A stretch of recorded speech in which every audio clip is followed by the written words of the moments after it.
Hey everybody, it's your old pal Steve Moore here, owner of Run More, this fabulous brick and mortar running shop located in Westminster, Maryland. Today we'll be talking about the brand new New Balance SuperComp Trainer version 3, which came out in August of this year.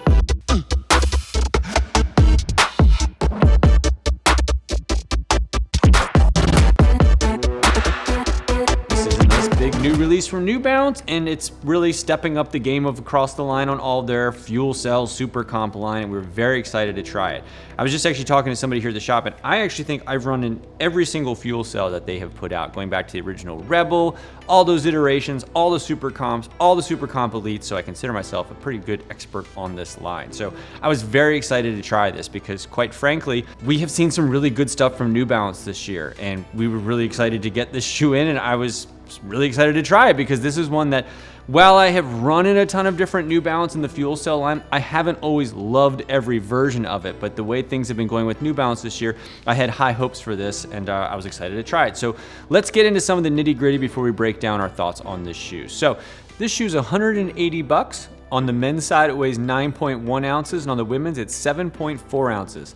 This shoe has a 6mm drop with 40 millimeters on the high end down to 34 millimeters. It features New Balance's Phantom Fit synthetic mesh upper, and its midsole is made from an updated FuelCell with a Bio EVA midsole blend. It's a 50-50 blend between the FuelCell and the Bio EVA midsole. This also features a carbon plate. So this was honestly, I'm gonna go ahead and do one of these to New Balance because this category, this sort of plated, high cushion trainer was, to me, the first time I saw it was with the New Balance original SuperComp trainer that came out a few years ago. And I remember the first time seeing it, I was like, is this gonna be a thing?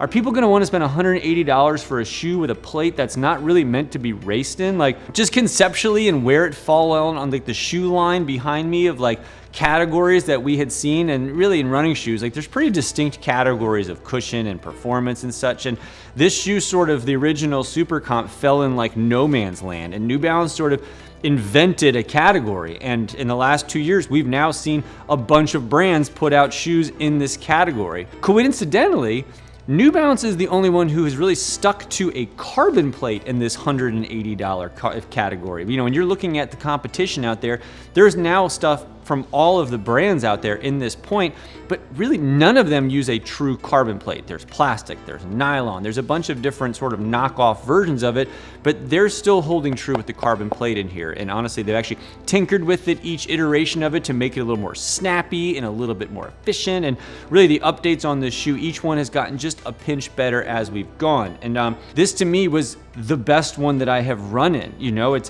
it's got a really nice feel to it without feeling too soft. And if you've watched my videos on the SuperComp lines before, specifically the trainer, this was the shoe in those families that I always felt was lacking. I always found like the upper wasn't great. Actually, I was pulling sort of the original one here, which had like the first one had a booty cup to it and such. And while conceptually I loved the shoe, it was too soft for me. I didn't like the upper. I found it to be a bit sloppy. It had on paper everything that I would love in a shoe, but in execution, it was kind of poor.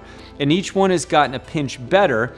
And even really the whole FuelCell line this year has gotten a pinch better. And I think one of their nice things New Balance did is they sort of made a nice, good, better, best progression if you were looking for something. If you were looking for something in that FuelCell line, which, you know, we're sort of comparing shoes now, and the FuelCell line is like the direction of where New Balance is going to be. We're going to see, you know, sort of, I think moving forward, we'll start to see a little less of like the fresh foam on some of the run stuff. And we're going to start seeing pretty much everything in that like FuelCell line, that more bouncy, that more like just lively midsole is going to become the norm.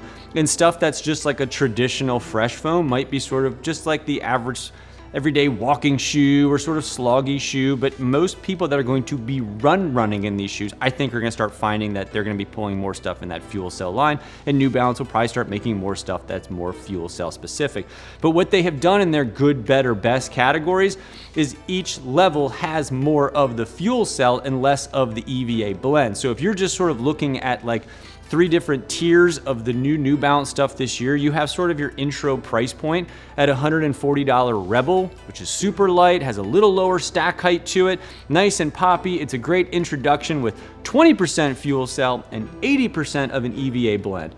Then you move it to the SuperComp and you've got a 50-50 blend. And then when you go to the big boy and you go to like the SuperComp Elite, this is 100% fuel cell. So sort of depending on where you are, not just in your running and the mileage, but even financially, you can sort of find a shoe that fits for you. So you kind of can go from like a $140 shoe to a $180 shoe to a $250 shoe, depending on what you're looking for and how sort of poppy that you want to be in that shoe.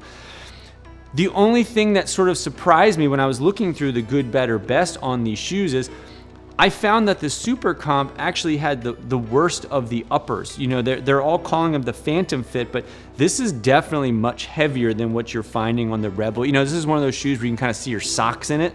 And same thing on the Elite. It's so thin and airy, you can really almost see through it. This is a much heavier upper, and honestly, this is even just weight-wise, this is like an ounce heavier than any of the other shoes in the fuel cell line that we carry here. So it felt, putting it on, I was like, oh, this feels heavy compared to what I thought it would be. But once I got running, I honestly didn't notice the extra material of it. It's just sort of that first step in, especially because I had just run this week in the Elite, so I had this in my mind. And so when I put this shoe on for 180 bucks and it says Phantom Fit and all that, it just didn't feel like the upper was the same.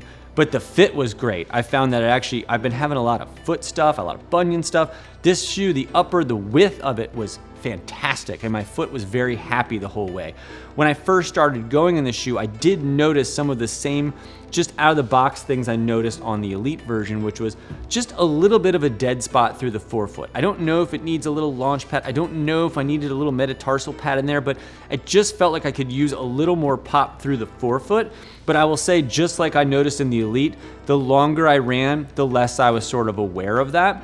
And I will also say the longer I ran in the shoe, the better it felt. I think when I first got out of the box, I was having sort of some dead leg day. I was really excited to run this because I've just had some tough runs this week and I just felt poopy.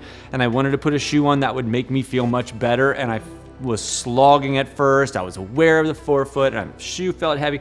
But within like a few miles, I was rocking and rolling. I had that great rhythm, and that's what this shoe is sort of trying to really get you to do, is have that nice natural rhythm, because it is sort of, it's a trainer. You want to be able to put this on and get like some nice momentum and get into that nice rhythm pace and be able to continually hold it through your whole run. And that's where this shoe to me really shines. And comparing it to the other shoes from other brands in that $170 to $190 price point for like a plated trainer high cushion, this is the best one that I've run in for what its intended purposes are. I think this shoe is the best of the SuperComps that I've run in. And I think this whole lineup between the Rebel and the SuperComp trainer and the Elite is the best of the lineup that I have seen that New Balance has put out. So really great bang for your buck. I think the durability is going to be good. You know, again, little things that I wish they would have changed on it, like the heel is much more padded on this compared to the Rebel and the Elite. Again, the upper's a little bit heavier, but overall, it's a great shoe at a great price point, and it looks great. All the things that you'd sort of want in a shoe like this, I think New Balance did a really good job on it. So I was very excited about it. I'm going to give it a couple thumbs up. I guess I get one, and then there's two. So if you wanted to purchase this fine product, as always, we'll have a link down below. You can head on over to our website and scoop it up and save 10% if you enter promo code RUNMORE. And if you found this at all helpful and fun and exciting, all that good jazz, do me a solid, like and subscribe to our channel. It's an easy, free way to support me in the shop here, which I appreciate. And if you're in the greater Westminster, Maryland area, stop on by and say hello. There's an excellent chance you'll catch me while you're here. Thank you so much. Happy running, and hopefully we'll see you around town. Thanks a lot.